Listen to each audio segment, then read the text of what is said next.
하겠습니다. 신약성경 209페이지 사도행전 13장 13절부터 33절 제가 먼저 읽겠습니다. 바울과 및 동행하는 사람들이 바보에서 배 타고 밤빌리아에 있는 버가에 이르니 요한은 그들에게서 떠나 예루살렘으로 돌아가고 그들은 버가에서 더 나아가 비시디아 안디옥에 이르러 안식일에 회당에 들어가 앉으니라.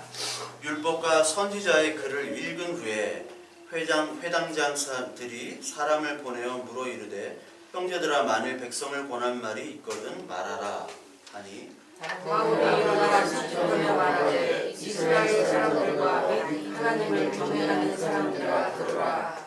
이스라엘 백성의 하나님이 우리 조상들을 택하시고 애굽 땅에서 나그네 된 그 백성을 높여 큰 권능으로 인도하여 내사 광야에서 약 40년간 그들의 생명을 펼쳐주시고 가나안 땅 7족속을 멸하사 그 땅을 기업으로 주시기까지 약 450년 가니라.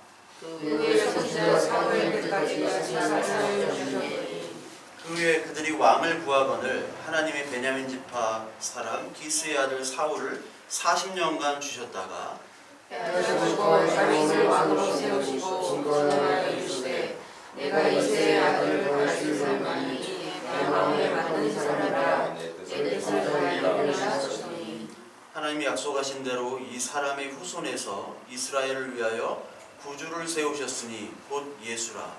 그가 오시기에 앞서 요한이 먼저 회개의 세례를 이스라엘 모든 백성에게 전파하니라.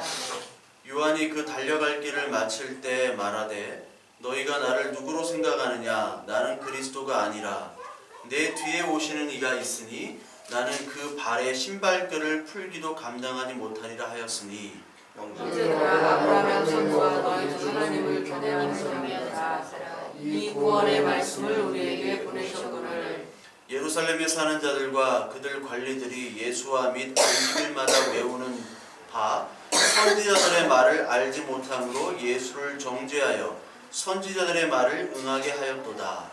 죽일 죄를 하나도 찾지 못하였으나 그가 그에게 주장을 하였으니 성경의 글을 가리켜 기록한 말씀을 다 응하게 한 것이라. 후에 나무에서 내려다가 무덤에 두었으나 하나님이 죽은 자 가운데서 그를 살리신지라.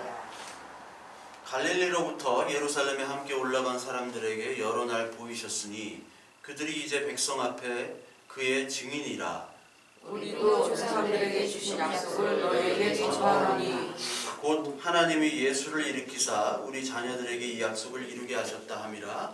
시편 둘째 편에 기록한 바와 같이 너는 내 아들이라 오늘 너를 낳았다 하셨고 또 하나님께서 죽은 자 가운데서 그를 일으키사 다시 썩음을 당하지 않게 하실 것을 가르쳐 이르시되 내가 다윗의 거룩하고 미쁜 은사를 너에게 주리라 하셨으며 35절까지 같이 읽겠습니다. 또 다른 시편에 이르시되 주의 거룩한 자로 썩음을 당하지 않게 하시리라 하셨느니라.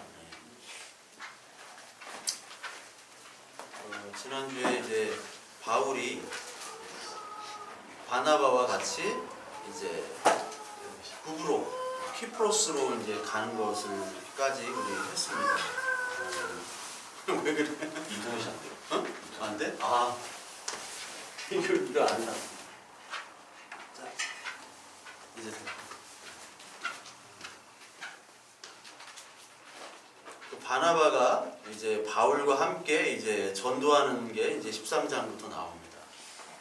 그래서 오늘 이 13절부터는 바울과 바나바가 이제 같이 동행을 하면서 그 같이 동행하는 사람 중에 마가라고 하는 요한이 있어요. 마가라고 하는 요한. 이 마가라고 하는 요한은 바로 바나바의 조카입니다.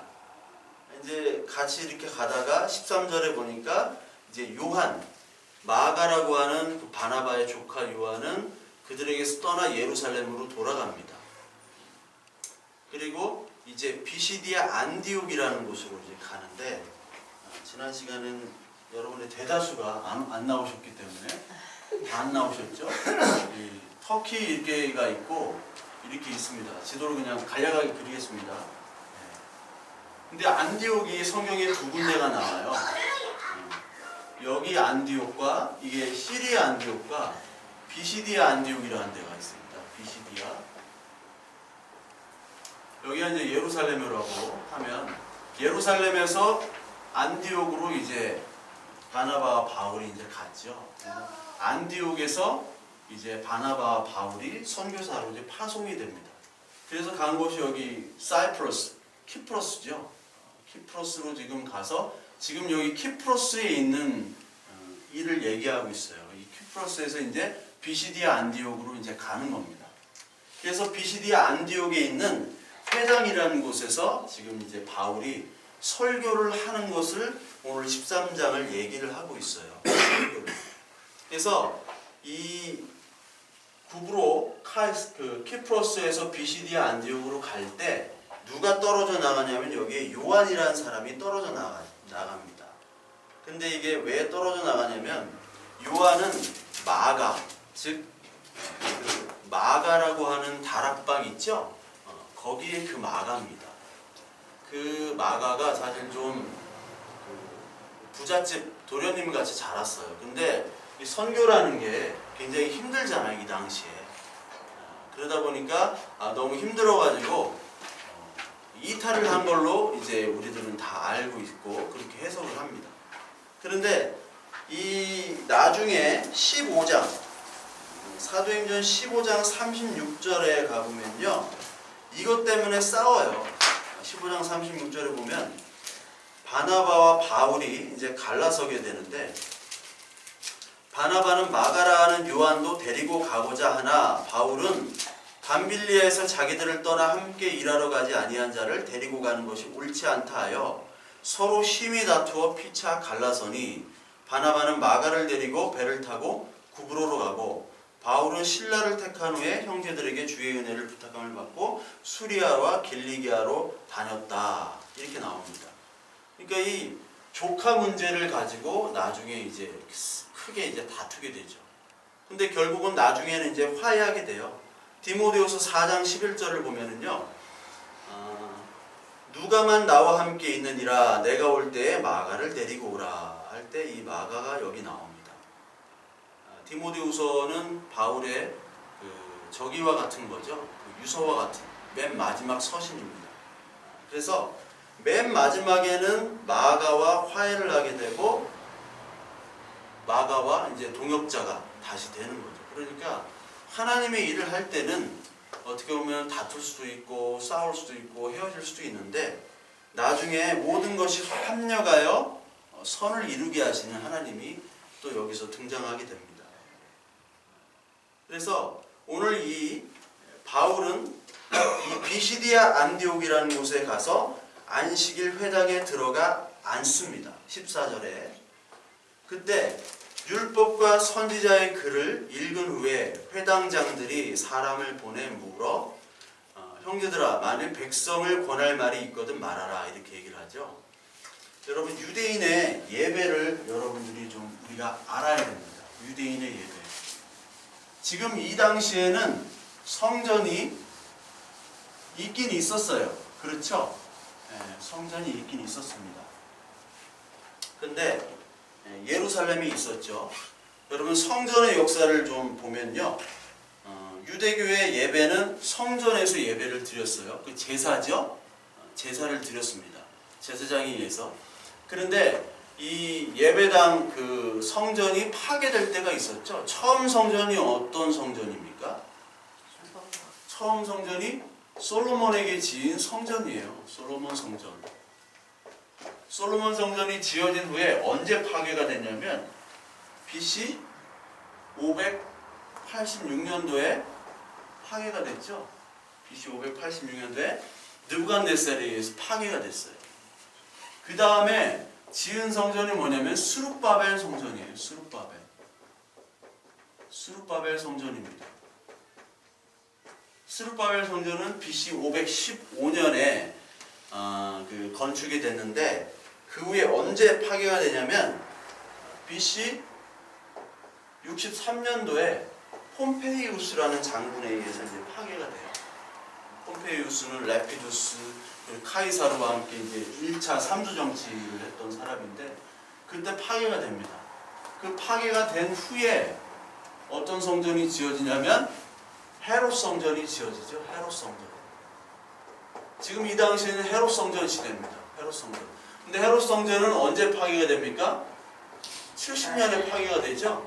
70년에 티투스 장군에 의해서 파괴가 됩니다. 그 다음에 이제 헤롯 성전 다음에 하드리아누스 황제 때, 로마의 아주 탁월한 황제인 하드리아누스 황제 때 로마의 신전으로 바뀌어요. 이 장소가 신전을 만듭니다.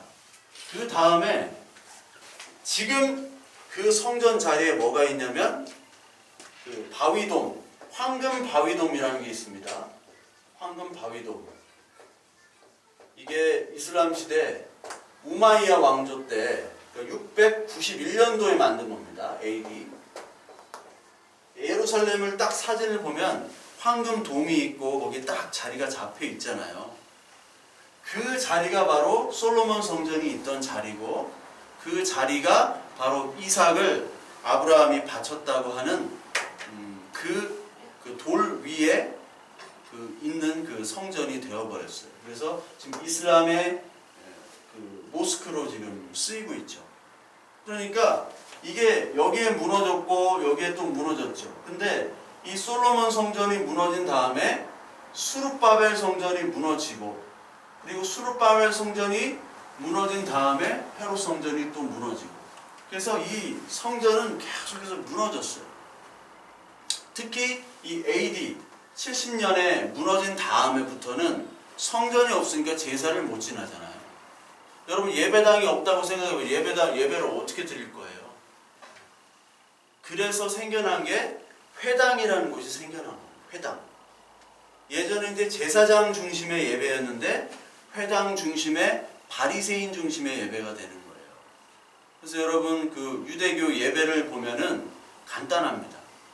이슬람 예배 여러분 가보신 적 있으세요? 구경을? 저 이제 터키에서 많이 이슬람 예배를 구경했는데 유대인 예배가 비슷해요. 말씀을 읽고 기도하고 그냥 같이 모여서 찬양 비스로만 하는 거 하고 끝나요.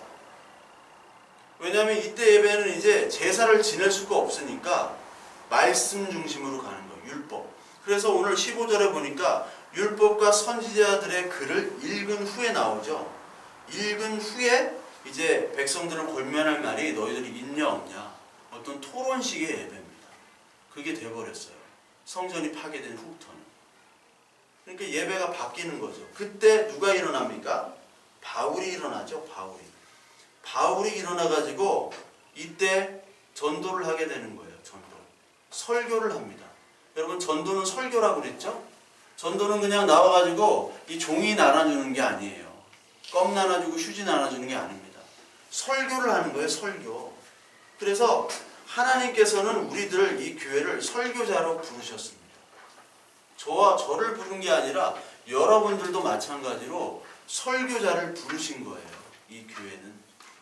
그래서 하나님께서는 이 교회를 통해서 설교를 하라고 계세요. 그래서 바울이 지금 예수 그리스도의 복음을 전하려고 일어서서 얘기를 하죠. 근데 이 시대에 설교가 참 사라졌어요. 제가 예전에 교회에 있을 때 군부대 봉사를 이제 한 달에 한 번씩 수요일날에 가는데 가서 이제 훈련소 여기 32사단 훈련소거든요. 32사단 훈련소에 가서 거기가 이제 조치원인데 차 끌고 가가지고 우리 성도님들이랑 국수랑 막 오뎅 이런 거 주면서 이렇게 주는 봉사를 했어요. 그런데 거기 군목분이 꼭 내가 오면은 꼭 나보고 설교를 하라고. 왜냐하면 그분이 설교를 하기 싫어해요. 그래서 설교를 하기 싫어하니까 목사인데 월급만 받는 거야. 군부대에서. 하는 일도 없어. 군목 하는 일 없는 거 알죠? 우리 장교분 아시잖아요. 군목 하는 일 없어. 근데 군목도 안 하고 또 외부에서 이렇게 막 목사님들 와가지고 자기가 설교하기 싫으니까. 근데 저는 이제 그 기쁨으로 했죠. 왜냐면 군대에 있으면은 저도 군대를 경험했으니까 군대에 있으면 이 말씀이 들어가기 쉽거든요. 그래서 저는 이제 설교를 거기서 했어요. 근데 어떤 몇 명의 형제가 오더니 자기가 교회를 다니는데 하나님의 말씀을 처음 들은 것 같다고 얘기를 하더라고요. 그렇게 좋아를 하더라고요. 뭐 먹는 것도 좋아하지만. 그러니까 제가 느낀 게 뭐냐면 그때 신화의 김동완이 있었거든. 훈련소에. 신화의 김동완. 맞다. 네. 제 다음 기수였어요. 그래? 30일 훈련소 나갔어? 신하의 김동완이 있었어요 그때. 그래가지고 근데 거기서는 하나님의 말씀을 전하는 게 아니라 뭐를 먹일까, 그리고 어떤 뭐 섹시 바이올리니스트래. 누가 왔어. 섹시 바이올리니스트. 하나도 안 섹시해. 근데 뭐 치마만 그냥 섹시해. 팍 와서 하니까 군바리들은 좋아하지 막 박수 치고 막 먹을 거나 먹이고.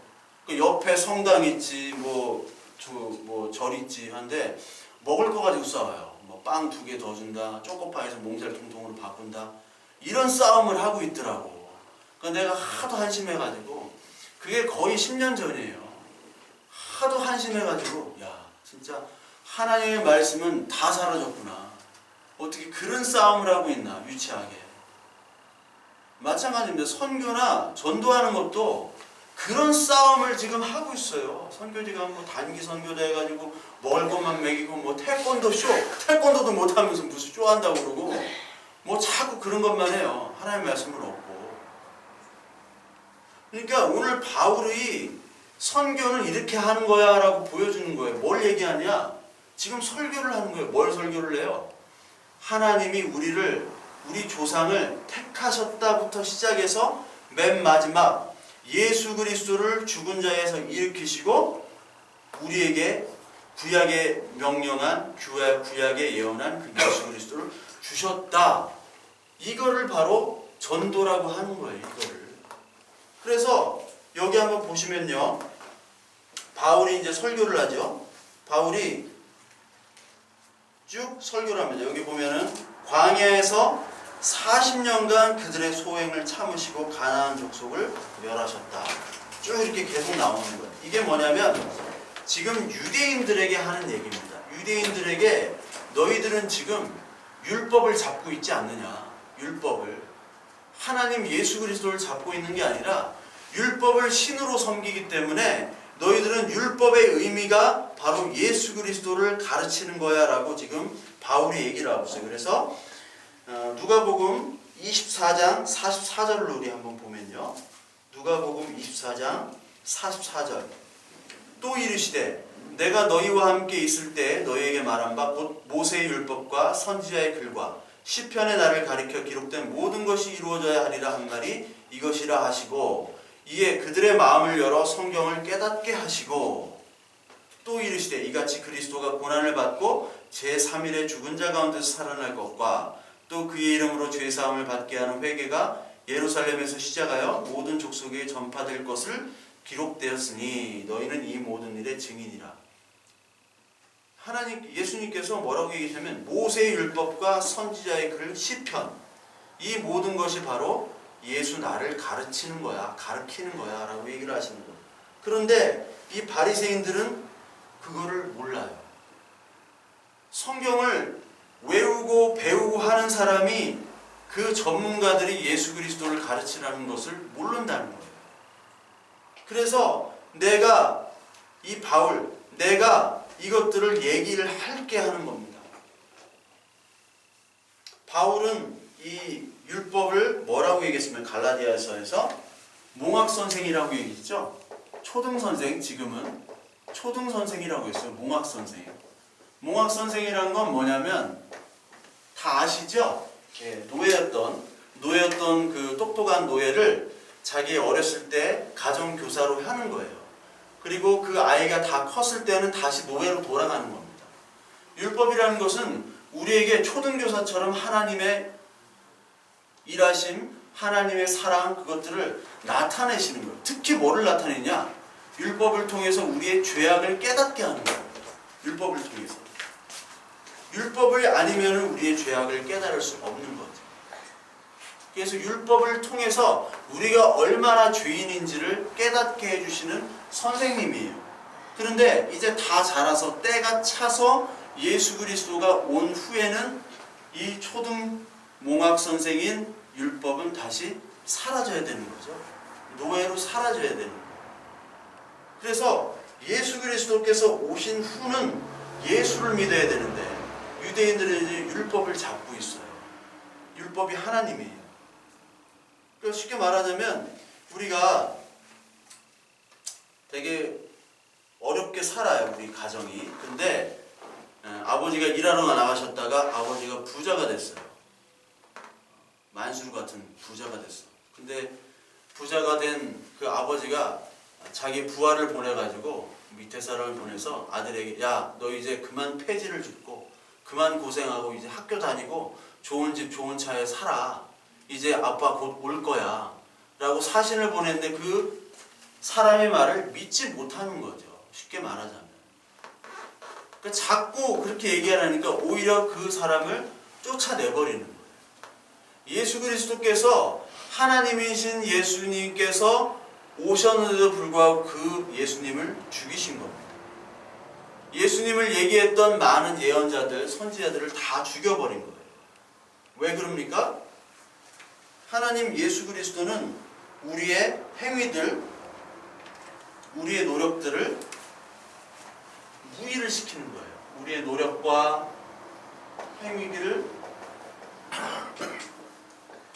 없는 거다라고 얘기를 하시기 때문에 그래요. 없는 거다. 너희들 율법 아무리 잘 지켜봐야 아무것도 아니야.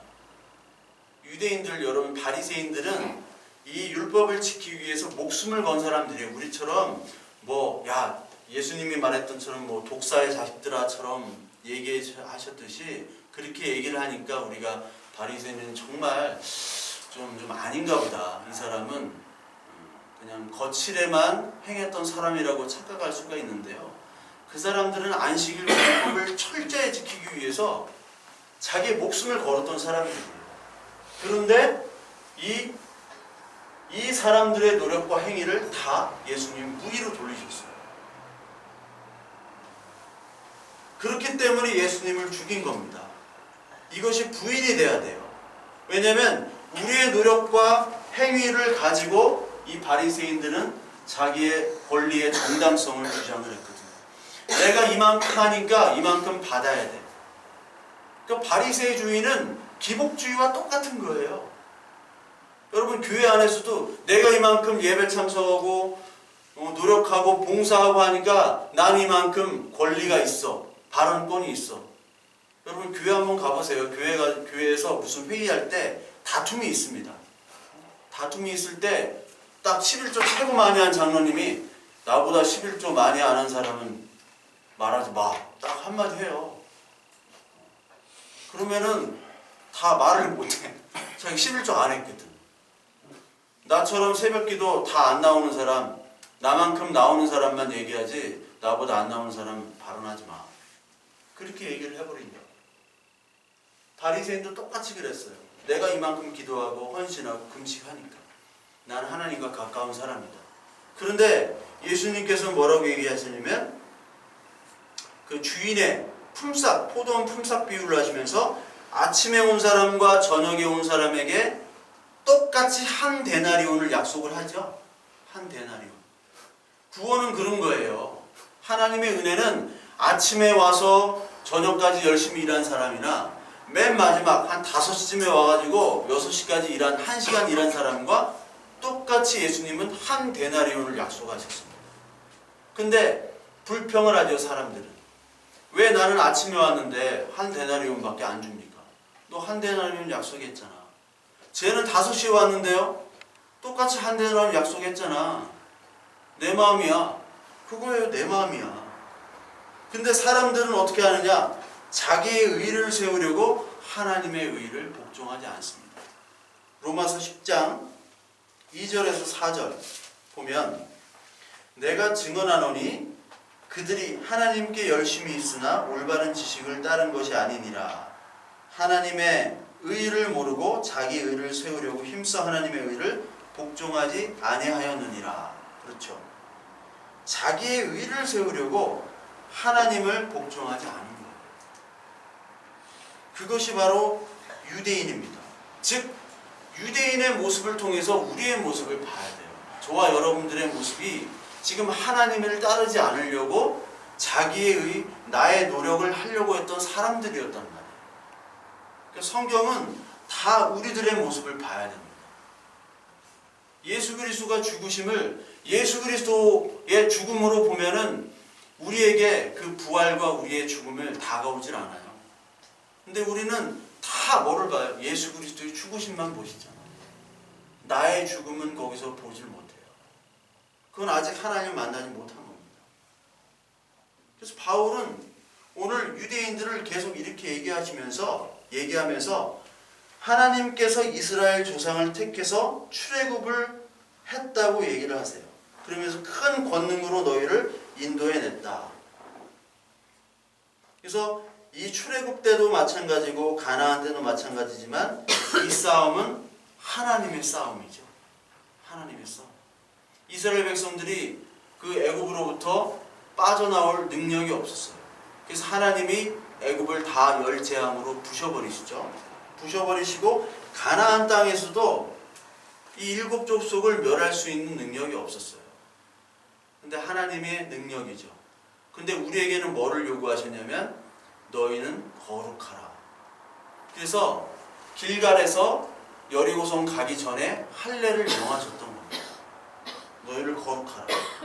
하나님의 인도하심은 하나님의 언약, 하나님의 사랑의 언약으로만 가능한 거죠. 사랑의 언약. 그러니까 하나님은 오늘도 우리를 향해서 계속해서 참고 계신 거예요. 인간의 참음은 자기의 이해 타산에 의해서 참아집니다. 내가 힘이 있거나 힘이 없을 때, 그리고 상황을 봐서 참거나 참지 않거나 그렇게 해버려요. 제가 초등학교 4학년 때 선생님이 글짓기에 간다를 가지고 글짓기를 한번 해보라고 그랬어요. 간다. 주어도 있고 다 온전한 문장을 만들어라. 근데 제가 나도야 간다라고 했다가 큰일 날 뻔했어요. 그때 저기 김수철 노래 나도야 간다가 있었거든요. 근데 그때 제가 반장이었거든요. 근데 딴 애 같았으면 싸대기 벌써 날라왔어요. 나도야 간다. 근데 반장인데다가 그 전주에 우리 엄마가 이제 갈비탕을 먹였어. 우리 선생님한테 없는 돈 해가지고 막 갈비탕을 먹였어. 그래가지고 싸대기 날라가야 되는데 싸대기 안 때리고 그냥 웃더라고. 딴 애 같았으면 저기 시골에 사는 애들, 저 논바닥 살던 애들 싸대기 날라갔어요. 근데 그 애들이 저기 막 지금 다 건물주야 지금 다. 거기 개발돼가지고 여기 바로 옆에. 참 인생은 모르는 거예요. 예? 인간은 그래요. 상황을 다 봐가지고 내가 참아야 되는지, 참는 게 유리한지 안 참는 게 유리한 건지 이렇게 보는데, 하나님은 우리와 하나님의 그 관계를 회복시키기 위해서, 우리가 회복이 안 되니까, 내 힘으로 회복이 안 되니까, 인간의 힘으로 회복이 안 되니까 자신이 회복을 하게 만드는 거예요. 그게 사랑이에요. 그게 신랑과 신부의 연합인 겁니다. 그래서 하나님은 오늘도 참으시는 거예요. 불순종에서 참으셨어요. 베드로후서 3장 8절에 보면 하나님께서 이렇게 얘기하십니다. 사랑하는 자들아, 주께는 하루가 천년 같고 천년이 하루 같다는 이 한 가지를 잊지 말라. 주의 약속은 어떤 이들이 더디다고 생각하는 것 같이 더딘 것이 아니라 오직 주께서는 너희를 대하여 오래 참으사 아무도 멸망하지 아니하고 다 회개하기에 이르기를 원하시느니라. 그래서 하나님께서는 오늘 우리에게 언약으로 이 사람들을 택하신 겁니다. 저와 여러분들을 택하신 겁니다. 일방적인 언약이에요. 일방적인 언약. 그 언약을 택하셔서 7 족속을 이제 멸하시게 되죠. 가나안 땅으로 와가지고 그 땅을 기업으로 주시기까지 약 450년간을 걸렸다. 가나안 땅 7 족속을 멸할 때 우리는 뭐를 봐야 되냐면 우리가 바로 가나안 땅의 7 족속임을 봐야 돼요. 우리 마음속에 있는 가나안, 우리 마음속에 있는 우상 숭배를 없앴다는 겁니다. 그거를 하나님께서는 가나안 땅 7 족속의 멸하심의 사건으로 보여주고 계시는 거예요. 그 후에 이제 사사시대를 거치죠. 사사시대. 사사시대 생각하면 뭐가 생각납니까? 소견에 옳은 대로라는 말이 있죠. 옳은 대로. 자기 소견에 옳은 대로 행하더라. 내 마음대로 행했던 그 사람들, 그 족속들, 내 백성들이 이제 사사를 통해서 한 번씩 구원을 해주세요. 그런데 사람들은 다시 악을 반복을 하죠. 다시 회개를 하고 울며 부르짖으니까 사사가 다시 나오고. 그래서 마지막 사사가 누구냐면, 마지막 사사가 누구예요? 여기 나오듯이 예? 사무엘입니다. 사무엘. 마지막 사사예요. 사무엘이 마지막 사사고, 마지막 선지자는 누구예요? 예, 요한. 역시 요한이 마지막 선지자예요. 마지막 선지자하면 좀 안다는 분이 말라기요 이렇게 하는 분이 있는데 좀 말리고 싶어. 예, 요한. 그리고 마지막 복음서를 쓴 사람이 이제 또 요한이죠. 사도 요한이죠. 요한에서 끝나는 거예요. 그러니까 세례 요한이 마지막 선지자예요. 그러니까 예수님 시대 때까지는 구약이에요. 예수님이 오기 전까지 사도 세례 요한. 세례 요한이 이제 예수님과 사촌 관계잖아요. 세례 요한이 조금 더 먼저 태어났죠. 근데 세례 요한이 너 사촌 동생, 야 너 걔야? 예수 그리스도 맞아? 이렇게 얘기하는 거 있잖아요. 한번 말해봐. 우리 제자들 보내가지고 자기들이 같이 어렸을 때 놀았던 이 예수가 그 그리스도였다는 거죠. 그러니까 사무엘 때까지가 사사, 여기 요한까지가 그 선지자. 그래서 사무엘 때까지 사사를 주셨으니 이 사무엘과 사사를 보낸 거는 사실 뭐를 위해서냐면 그 다음 문장에 나오는 기스의 아들 사울이 아니라 다윗을 위해서 하나님이 보내신 거죠. 그래서 사무엘 때 이 백성들이 뭐를 요구하냐면 다른 이방인들처럼 왕을 요구합니다. 그렇죠, 왕. 그 전까지는 왕이 없었잖아요. 왕이 있는 것과 없는 것 얼마나 차이가 많이 나요. 왕이 있는 나라는 통치를 하고 어떤 시스템이 되어 있지만 조직 시스템이 되어 있지만 왕이 없는 이스라엘은 오합지졸이었어요. 그래서 우리도 왕을 좀 갖자 해가지고 하나님이 그냥 들어주세요. 그럼 왕을 갖게 되면 너희들 이러이러한 것들이 안 좋아질 거야 라고 경고를 하시지만 왕을 달라고 얘기를 하니까 그냥 허락을 하세요. 그 왕이 누구냐면 사울이었어요. 처음에 사울.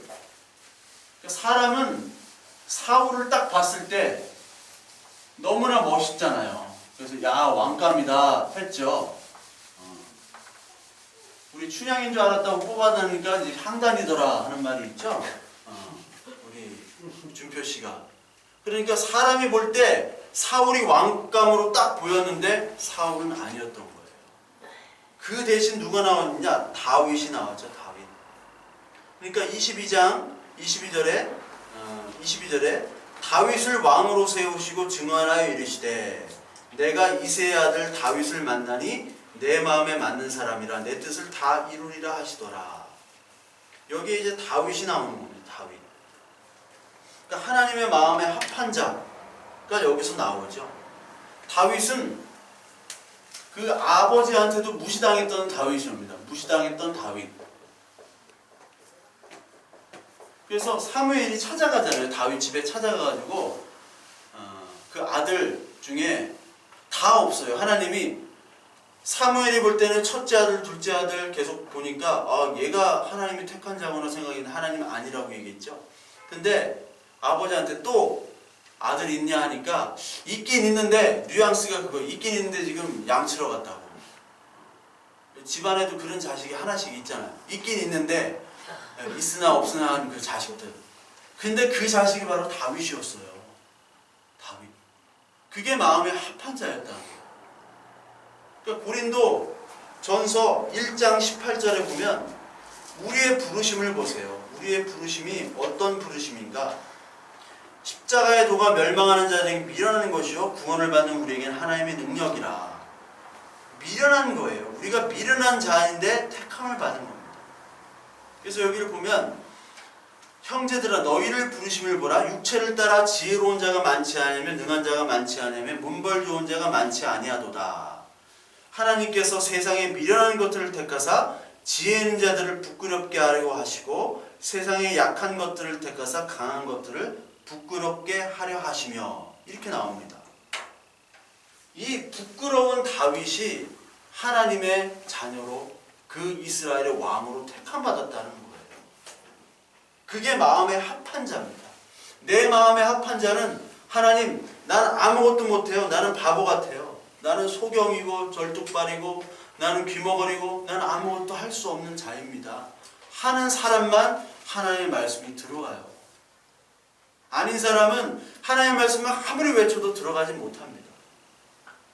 이 마음에 합한 자가 바로 다윗이었어요. 다윗 왕.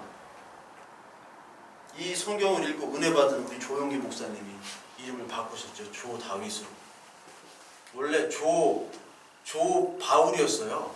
나는 바울 같은 사람이다. 근데 갑자기 더 좋은 이름을 발견해서 하나님의 마음에 맞는 사람. 조 다윗. 이름을 바꾸셨어요. 지금은 조 다윗이란 말 안 쓰시더라고요. 설교 시간에 조 다윗 목사님이라고 해놨거든요. 맨날 TV나 이런데. 근데 지금은 안 쓰시더라고요. 하여튼 이 마음에 맞는 사람은 다윗이었어요. 근데 다윗을 통해서 뭐를 오게 하셨냐면 바로 23절에 구주를 세우신 곧 예수라.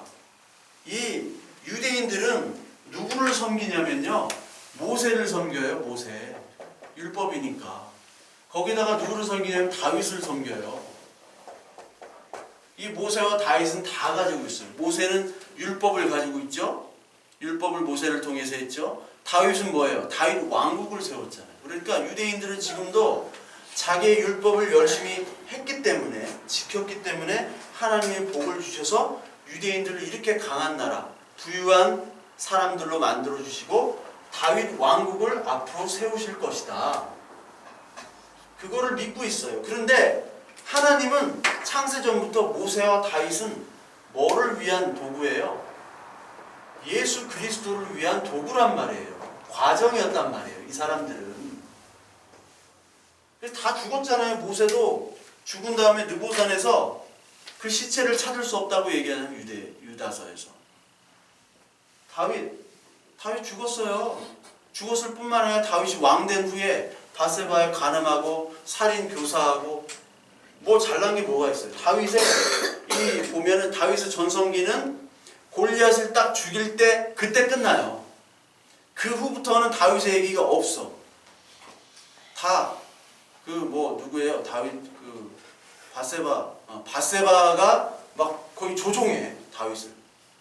남편이 젊었을 때는 막 힘이 있었는데 나이가 들면 이 아내가 조종하잖아요. 어디 도망가가지고 공구 끊어놓고 도망갈까 노심초사하는 그런 것처럼 다윗이 아무것도 안 해요. 바보 같은 다윗이 돼버려요.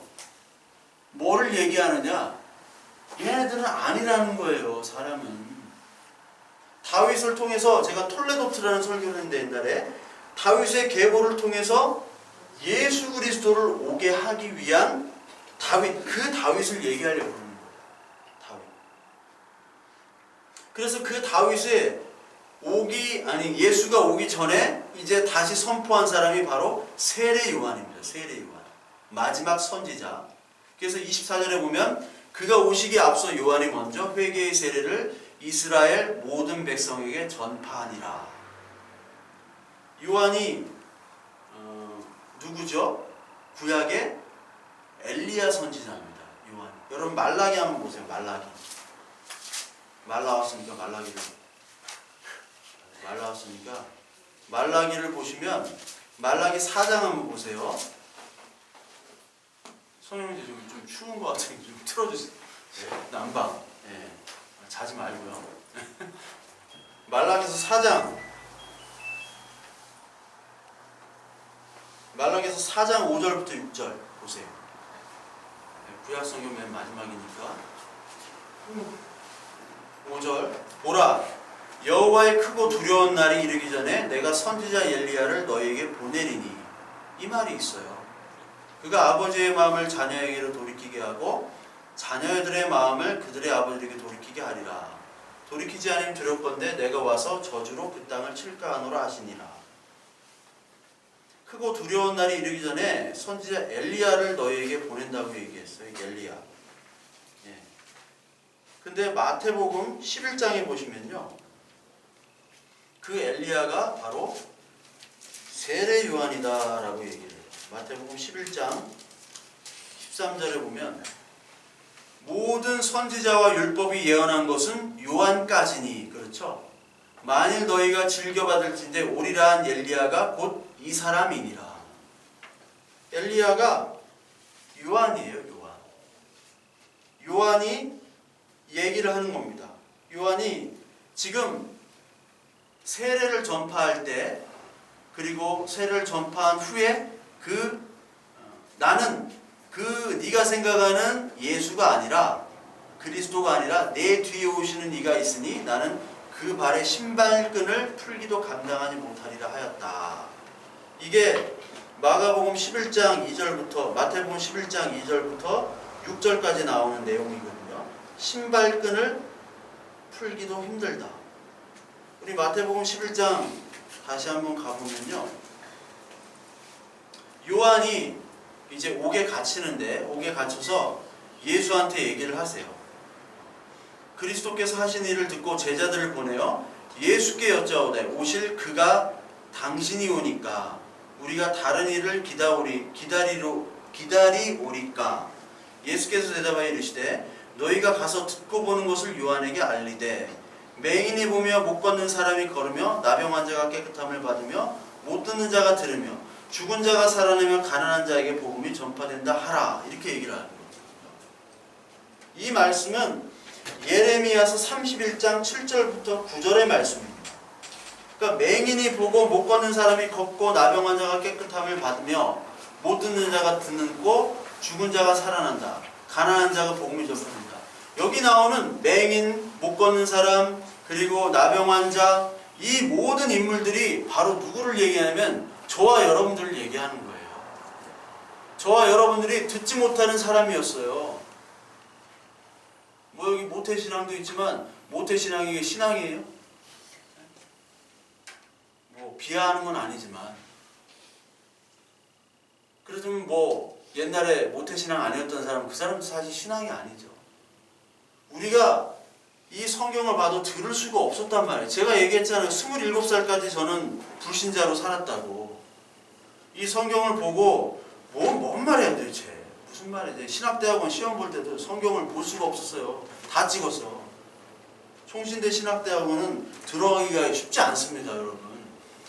토익도 봐야죠. 동양 철학, 서양 철학, 성경 이거 다 해야 돼요. 근데 성경은 다 찍었어요. 왜냐면 보기가 싫어. 그리고 교회를 다녔지만 목사님 설교 듣기가 싫어요. 일단. 근데 신학교를 간 거예요. 이런 케이스는 거의 역사상 전무후무할 거예요. 성경을 보기 싫은데 신학교를 갔어. 신학교를 가니까 막 머리가 하얗게 된 분도 있고 왜 그래 40일 금식기도를 2번이나 했대. 여기 오려고. 미쳤다. 저 사람. 아니 여기 오려고 어떻게 40일 죽으려고 하나.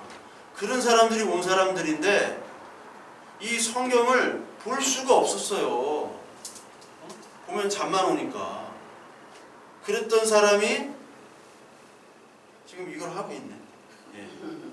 그러니까 하나님의 은혜라는 게 이게 들려진 거예요. 옛날에 보질 못했던 이 소경이었단 말이에요. 듣지 못했던 귀머거리예요. 그리고 나병 환자입니다. 나병 환자는 자기의 살이 썩어가는지도 모르고 그냥 고통을 느끼지 못하잖아요. 자기가 지금 지옥불에 떨어지는지 모르고 계속 가는 거예요. 불나방. 그냥 전진하는 거야. 그냥 불 속으로 불나방. 날개 하나 타도 다시 한번 왔다가 다시 한번 가는 거예요. 불나방. 갑자기 트로트 제목 불나방 이런 거. 현철과 벌떼들 이런 게 갑자기 생각나요. 그랬던 우리가 하나님의 말씀으로 이게 치유가 된 거예요. 치유가 된 거예요. 하나님의 말씀으로. 그 말씀으로 치유가 된 자는요, 하나님의 자녀가 되는 거예요. 그래서 모세나 다윗이나 맨 마지막에 선지자인 세례 요한보다 더 나은 자가 돼요. 마태복음 11장 우리 같이 봐요. 마태복음 11장 11절에 보면 내가 진실로 너에게 말하노니 여자가 낳은 자 중에 세례 요한보다 큰 이가 일어남이 없도다. 그러나 천국에서는 극히 작은 자라도 그보다 크니라. 이런 말이 있어요. 세례 요한보다 이 땅에서 여자의 후손 중에서 난 사람은 큰 자가 없어요. 세례 요한은 그만큼 완벽한 사람이에요. 그런데 천국에서는 극히 작은 자라도 그보다 클 수가 없다. 왜? 세례 요한은 이 예수님을 예비했지만 아직도 몰라요. 사촌 동생한테 가가지고 야, 너 걔야? 너 그 사람 맞아? 물어봤단 말이에요. 아직 예수가 누군지를 모르는 거예요. 그런데 하나님의 자녀가 된 사람들은 예수가 누군지를 알게 되는 거죠. 그 사람은 하나님의 나라에서 큰 거예요. 세례 요한보다. 그러니까 성령이 오면 내가 한 것보다 너희들이 더 많은 일을 할 수 있다라고 예수님이 말씀하신 게 바로 이 말이에요. 너희들은 이제 다 아니까, 말씀을 다 아니까 전할 수 있다 그거예요. 성령의 은혜로. 그게 우리가 큰 자입니다. 근데 세상은 큰 자와 작은 자를 어떻게 구분해요? 딱 하나죠. 돈 많은 놈과 돈 없는 놈. 벤츠 에스컬레이터 타고 다니는 놈과 티코 타고 다니는 놈. 이걸로 구분하잖아요. 큰 자와 작은 자를. 그게 아니라는 거죠. 그래서 하나님께서는 오늘 이 사도행전에서 바울을 통해서 이 유대인들에게 계속해서 공격을 하는데 여기 27절에 예루살렘에 사는 자들과 그들 관리들이 예수와 및 안식일마다 외우는 바 선지자들의 말을 알지 못하므로 예수를 정죄하여 선지자들의 말을 응하게 하였도다. 이 말이 뭘까? 이 말이 유대인들을 흥분하게 만드는 말입니다. 너희가 바로 예수를 죽였잖아. 스데반이 왜 살해당했어요? 너희들이 바로 그 예수를 죽인 거야. 니들이 그렇게 원하는 그 메시아를 니들이 죽인 거야. 말씀을 안다고 하는 니들, 안식일마다 그 말씀을 외우고 그 말씀을 읽고 그 말씀을 지키려고 하는 너희들이 바로 예수를 정죄해서 죽였어. 그거예요. 왜 죽였느냐? 그들에게는 말씀이 들리지 않기 때문이에요. 말씀을 보냈더니 그 말씀을 알지 못하고 죽임을 당한 거죠. 죽인 거죠. 그 죽음을 통해서 이 사람들의 죄가 들통이 난 겁니다. 인간이 얼마나 악한지를 들통이 난 거예요. 너희들 하나님을 섬긴다고 했던 너희들이지만 진짜 하나님이 오니까 너희들이 죽였잖아. 너희들이 욕심으로. 이 시대에 예수님이 오시면 교회 목사가 예수부터 죽이는 거예요. 왜? 자기의 공로를 인정해 주지 않으니까. 그래서 예수 그리스도가 죽어야지 선지자의 말이 응하게 됩니다. 예수님의 죽음은요, 예수님의 죽음은 우리의 죄가 나타나는 거예요. 우리의 죄가 나타납니다. 예수가 왜 죽었느냐? 우리가 죽인 거거든요. 우리가 바로 바리새인이고 우리가 바로 문둥병자고 소경이니까 예수를 죽인 거잖아요. 그런데 이 예수가 죄로 죽어야지만이 우리가 살게 되는 거예요. 죽어야지만이. 부활은 죽음을 전제로 하고 있잖아요. 예수님의 죽으심을 선지자의 말을 응하게 하게 하는 것. 그게 바로 이사야서 53장에 나오죠. 이사야서 53장에 보면 예수님의 죽으심이 나오잖아요. 53장. 그는 주 앞에 자라나기를 연한 순 같고 마른 땅에서 나온 뿌리 같아서 고운 모양도 없고 풍채도 없은즉 우리가 보기에 흠모할 만한 아름다움이 없도다. 아름다움이 없으니까 죽인 겁니다. 흠모할 만한 것이 없기 때문에 죽인 거예요. 그는 멸시를 받아 사람에게 버림받았으며 간고를 많이 겪었으며 질고를 아는 자라. 마치 사람들이 그에게서 얼굴을 가리는 것 같이 멸시를 당하였고 우리도 그를 귀하게 여기지 아니하였도다. 그는 실로 우리의 질고를 지고 우리의 슬픔을 당하였거늘 우리는 생각하기를 그는 징벌을 받아 하나님께 맞으며 고난을 당한다 하였도라. 그가 찔림은 우리의 허물 때문이요 그가 상함은 우리의 죄악 때문이라. 그가 징계를 받음으로 우리는 평화를 누리고 그가 채찍을 맞음으로 우리는 나음을 받았도다. 우리는 다 양 같아서 그릇 행하여 각기 제갈 길로 갔거늘 여호와께서는 우리의 모든 죄악을 그에게 담당시키셨도다. 잠잠한 양같이 죽었다는 거 아니에요. 이사야서에서 그렇게 나왔는데도 불구하고 이 소경된 사람들은 죄인, 이 문둥병자들은 그걸 알지 못하고 죽인 겁니다. 그래서 예수 그리스도께서 죽으심과 예수가 다시 살아남은 인간의 죄악, 그 잘못됨을 드러내기 위한 거예요. 그와 동시에 예수 그리스도만이 이 하나님의 자녀고 영광임을 동시에 드러나기 위해서 예수님은 죽으셔야 돼요. 그걸 보여주고 계신 거예요. 그래서 이 세상에 하나님의 말씀을 들을 수 있고 볼 수 있는 자와 보지 못하는 자가 나누는데요. 이사야서 6장 9절에 10절에도 마찬가지고 그거를 누가복음 10장에 그대로 나왔는데 여러분 누가복음 한번 살펴보세요. 누가복음 신약성경 111페이지 누가복음 10장 21절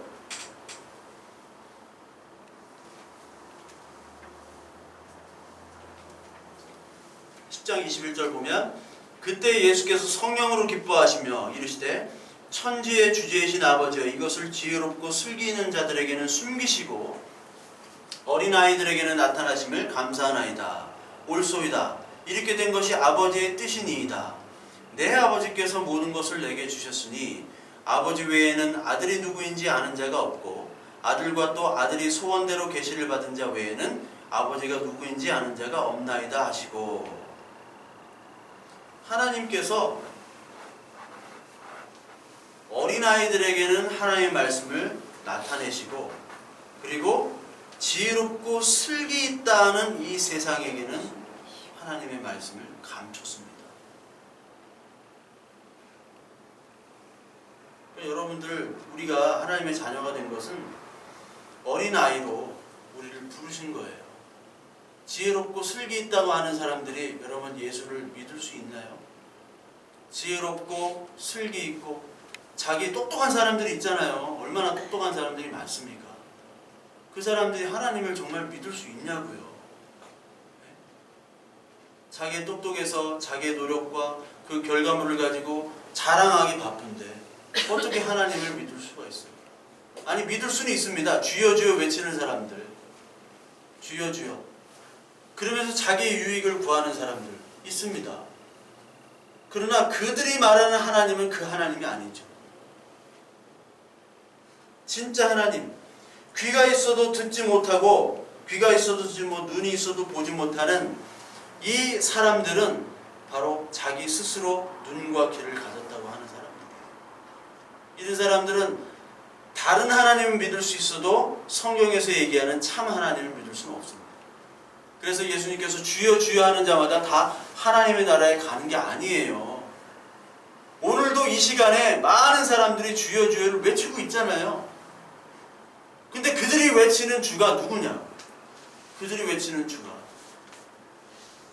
불교에서 부처가 죽어야 부처가 산다라는 말이 있죠. 불교에서는 이제 공사상입니다. 공사상. 공. 빌공. 비어있는 거예요.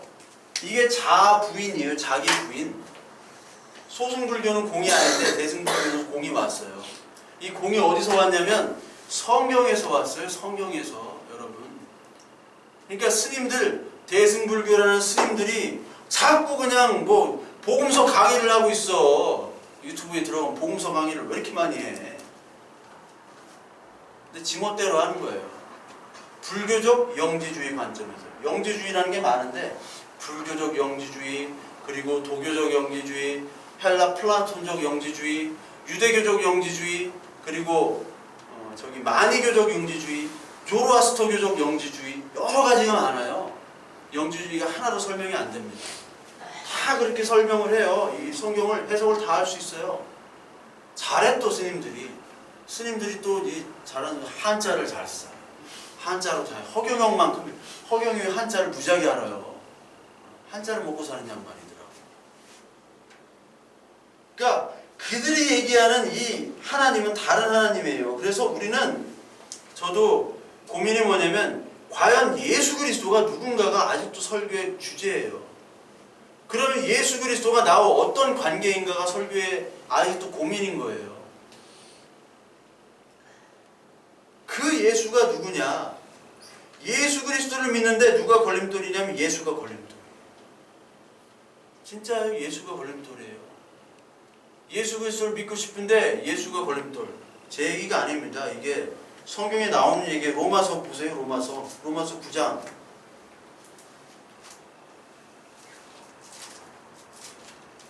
의심스러운 눈초리로 보셨기 때문에 로마서 9장 30절.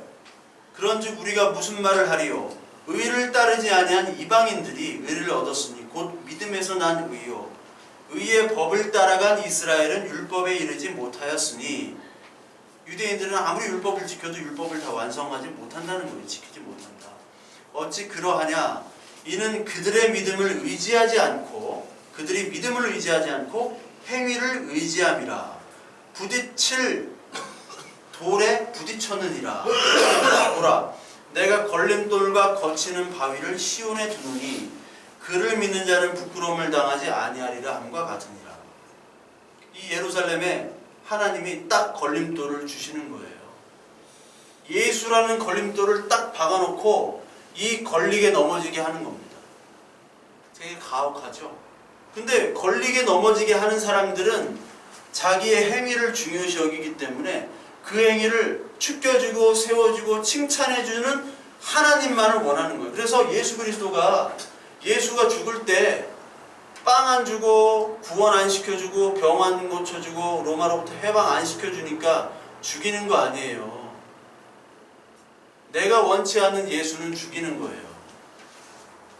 그러나 그 내가 원치 않은 예수를 죽이지 않고 그 예수를 받아들인 사람만이 그 돌을 넘어가는 사람이에요. 그러려면 이 성경에서는 그 예수를 믿는 자는 부끄러움을 당하지 않는다고 얘기했지만 실상은 어때요? 부끄러움을 당해요. 부끄러움을. 예수를 믿으면.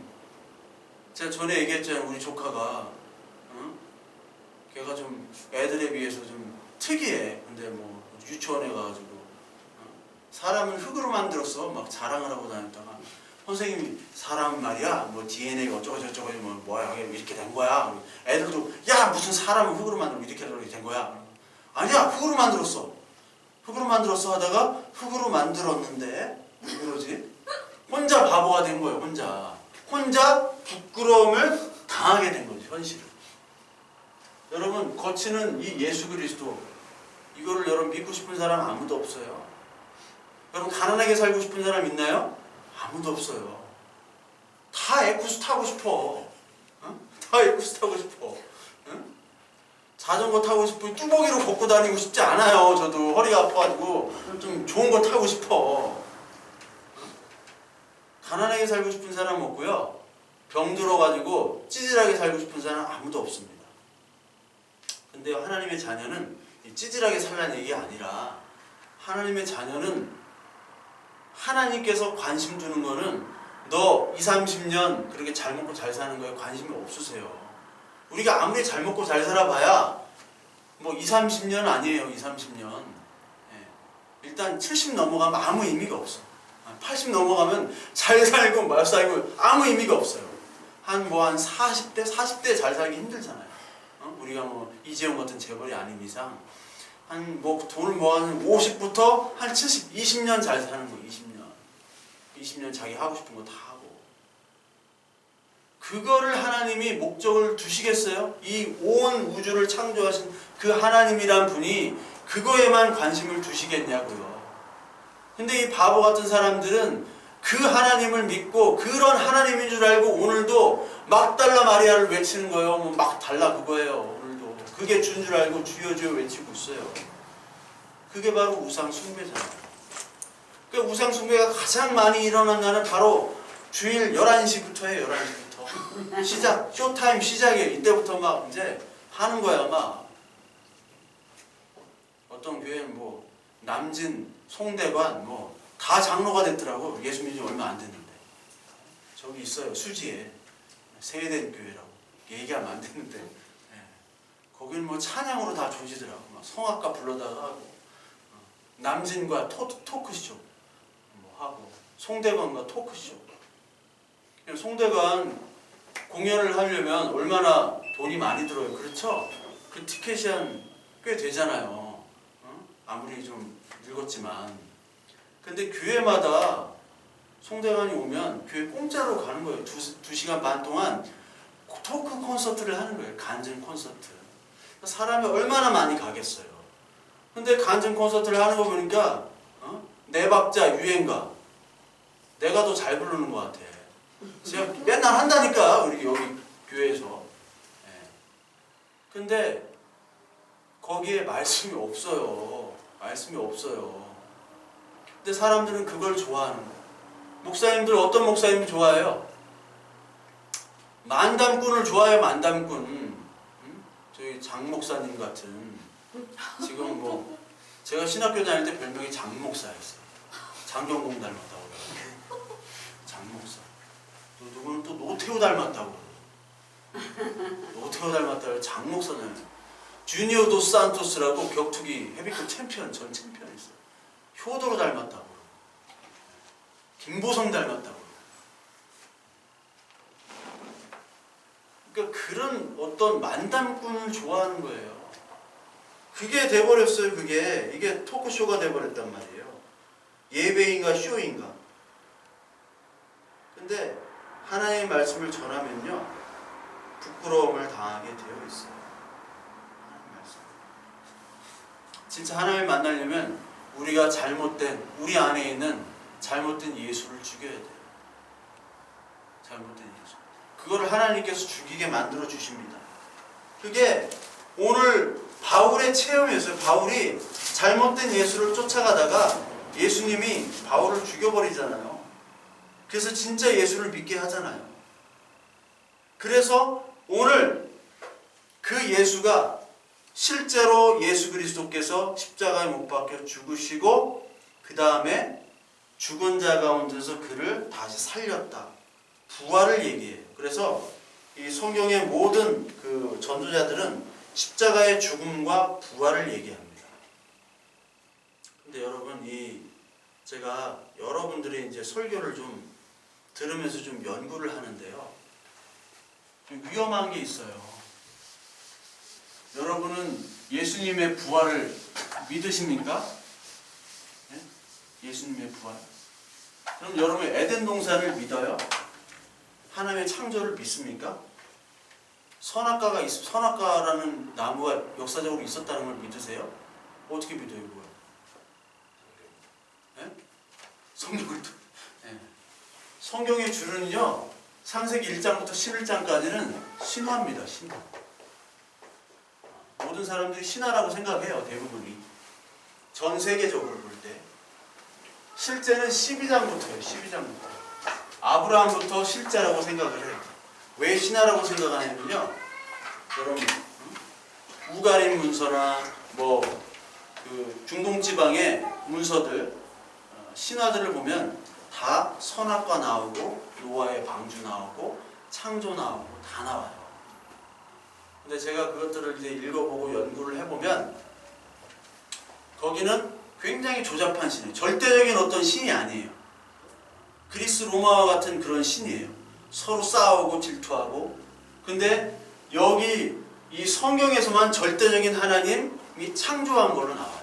그래서 많은 사람들은 이 성경을 절대적인 하나님을 딱 만들어 놓고 그 신화를 조잡해가지고 이렇게 짜집게 해가지고 여기다 놨다라고 생각을 해요. 그리고 나머지들은 다 어떤 상징적인 의미다. 그래서 여러분 십자가의 죽음도 상징이고 부활도 상징이라고 생각하는 사람들이 있어요. 예수 그리스도의 재림도 상징으로.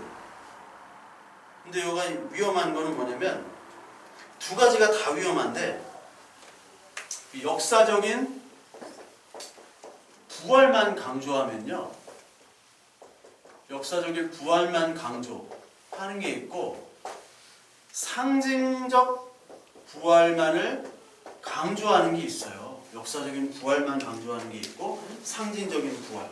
이게 무슨 말이냐면 실제 예수님이 죽으셨다가 부활했다는 것만 강조를 하면요, 뭐가 문제냐면 예수님이 죽으셨는데 나와 무슨 관계가 있느냐가 되어버려요. 타자. 성경은요 역사적인 부활을 얘기하면서 동시에 네가 십자가에 죽은 거라고 얘기를 해요. 네가 갈라디아서 2장 20절에 갈라디아 2장 20절에 네가 죽은 거 아니냐라고 얘기를 하잖아요. 바울이 고백을 하잖아요. 내가 그리스도와 함께 십자가에 못 박혔나니 그런즉 이제는 내가 사는 것이 아니요 오직 내 안에 그리스도께서 사신 것이라. 십자가에 내가 그리스도와 함께 십자가에 못 박혀 죽었다는 것을 다 알지도 못하고 인정하지도 못해요.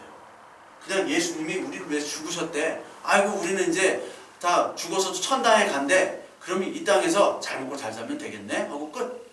이게 보수교회의 모습이에요. 보수적인 교수의 모습이 야 구원 받았는데 뭐 따놓은 당상인데 뭐 그냥 마음대로 해. 이런 모습들이 많이 있잖아요. 그게 잘못된 거예요. 근데 상징의 부활을 강조하면요, 여러분 요한계시록이 상징이 많아요. 다 상징이야. 근데 이걸 100% 상징으로 여기면요, 저는 그거 반대하거든요. 어떤 사람들은 다 100% 상징으로 얘기를 해요. 아니, 상징이 돼버리면요 역사적인 부활도 없고요, 그냥 상징, 야 그냥 십자가에 죽으셨다고 하는 거를, 우리가 죽어야 되는 거를 그 상징적으로만 보여주신 거야 하면 이게 뭐가 되냐면 가현설이라고 들어보셨어요? 가현설?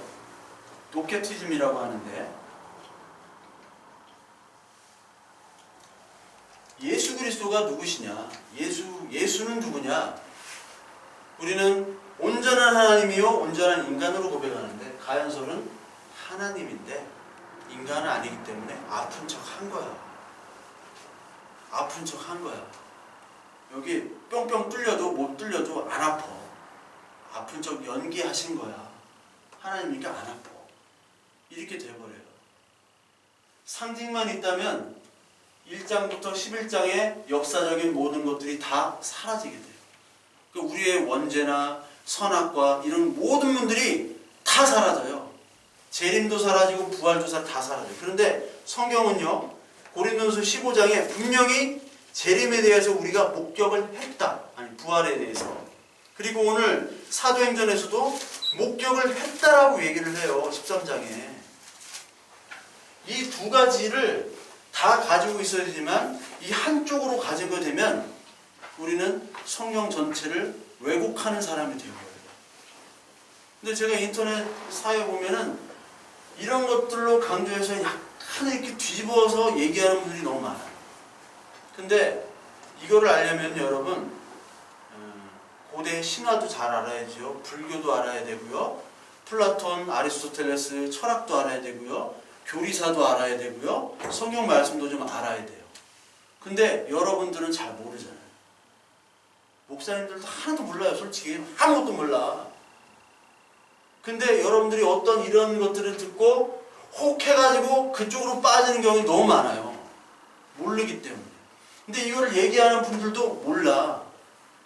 영지주의가 뭔지를 모르면서 자기는 영지주의가 아니라고 얘기해요.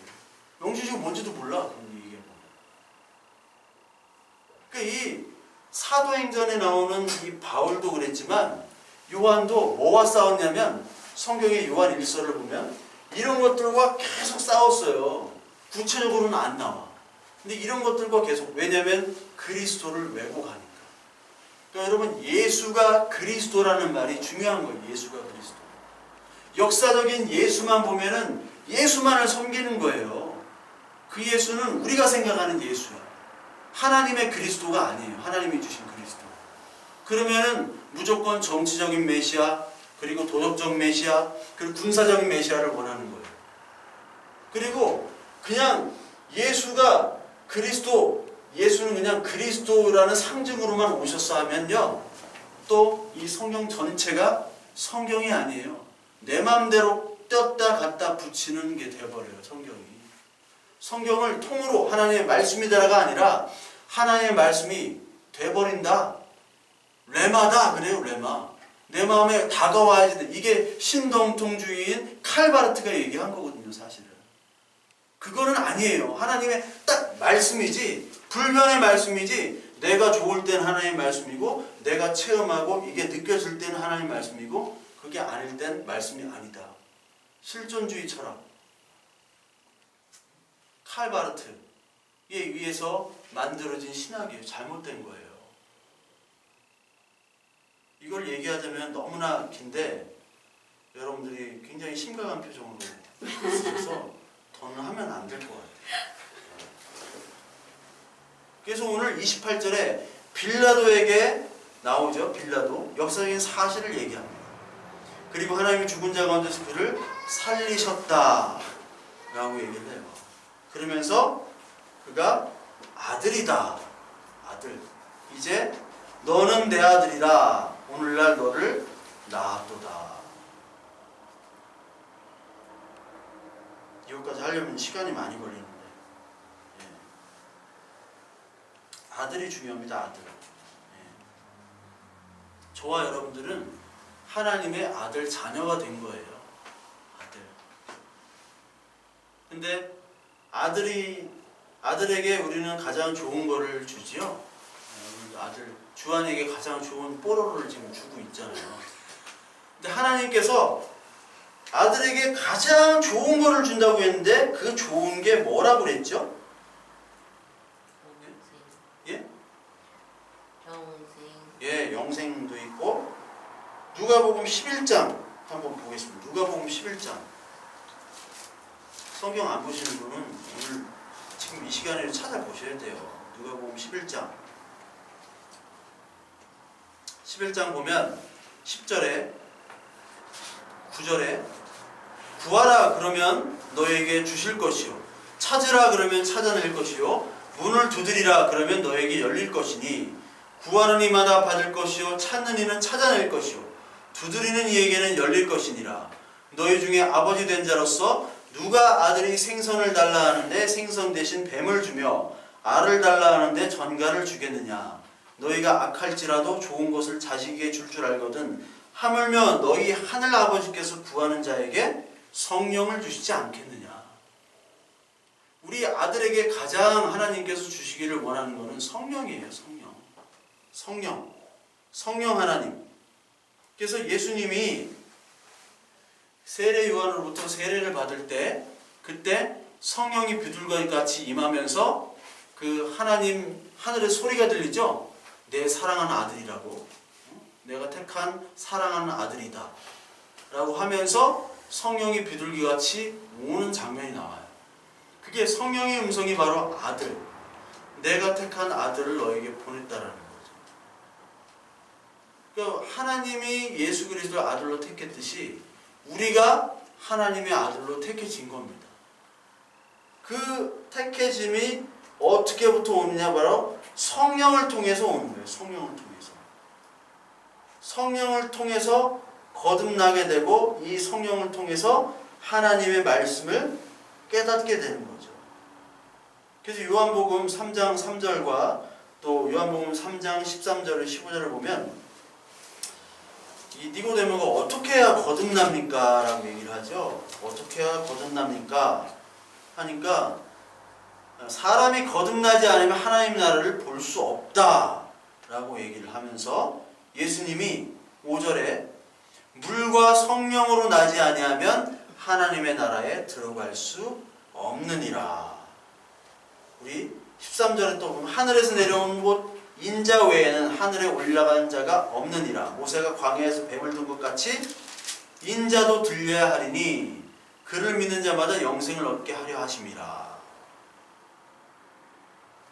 예수 그리스도를 믿게 하는 것이 바로 성령의 일인데 이 성령은 바로 예수 그리스도를 믿는데, 예수 그리스도는 모세처럼 광야에서 뱀을 든 것 같이 십자가에 그 나무에 달려 저주를 받아야지 된다는 거예요.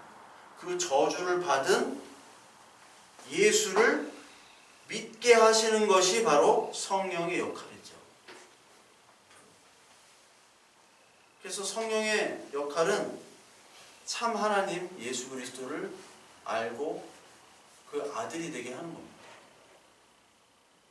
근데 아들은 아버지의 유산을 그대로 물려받죠.